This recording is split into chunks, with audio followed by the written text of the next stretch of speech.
സുരേഷ് ഗോപി പറഞ്ഞത് സത്യമാണെന്ന് നിങ്ങൾക്ക് തോന്നുന്നുണ്ടോ?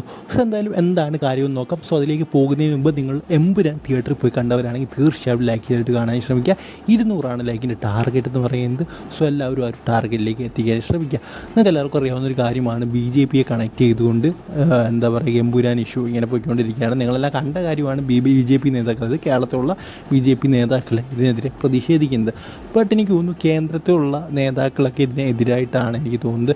കാരണം ഈ കോടതിയിൽ, അതായത് ഈ സിനിമ പ്രദർശിപ്പിക്കാൻ പാടില്ല, എമ്പുരാൻ റദ്ദാക്കണം എന്ന തരത്തിലുള്ളൊരു ഇതുകൊണ്ട് പോയ ഒരു എന്താ പറയുക, BJP RSS നേതാവിനെ സസ്പെൻഡ് ചെയ്തിരിക്കുകയാണ് BJP എന്നാണ് നമുക്കറിയാൻ സാധിക്കുന്നത്. സോ എന്തായാലും കേന്ദ്രത്തിൻ്റെ നിലപാട് അങ്ങനെ തന്നെയാണ്, അതായത് ഇതിനെയൊന്നും പ്രതികരിക്കാതിരിക്കുക. പിന്നെ സുരേഷ് ഗോപി പറഞ്ഞൊരു കാര്യമുണ്ട്, ഇത് ഇവരുടെ ഒരു മാർക്കറ്റിംഗ് തന്ത്രമാണ്. അതായത് ഞങ്ങൾ ആരും തന്നെ ഇവരോട് പറഞ്ഞിട്ടില്ല സെൻസർ ചെയ്യാനും വെട്ടിമുറിക്കാനും ഒന്നും. ഇവർ തന്നെ ഇതെല്ലാം അങ്ങ് ചെയ്തുകൊണ്ടേയിരിക്കുകയാണ്. സോ ഇത് ഇവരുടെയൊക്കെ ഒരു മാർക്കറ്റിംഗ് തന്ത്രമാണ് സുരേഷ് ഗോപി പറയുന്നത്. സോ എനിക്കും അങ്ങനെ തോന്നിയിട്ടുണ്ട്. കാരണം എന്തെങ്കിലും സിനിമ ഇറക്കുക, അതിനെ പൊളിറ്റിക്കലുമായിട്ട് കണക്ട് ചെയ്യുക, എന്നിട്ട് ആൾക്കാരുടെ ഇമോഷൻ വെച്ചൊക്കെ കണക്ട് ചെയ്ത് അതിനെ കൂടുതൽ മാർക്കറ്റിലേക്ക് ചെയ്യുക എന്നുള്ളത് ഒരു തന്ത്രമാണ്.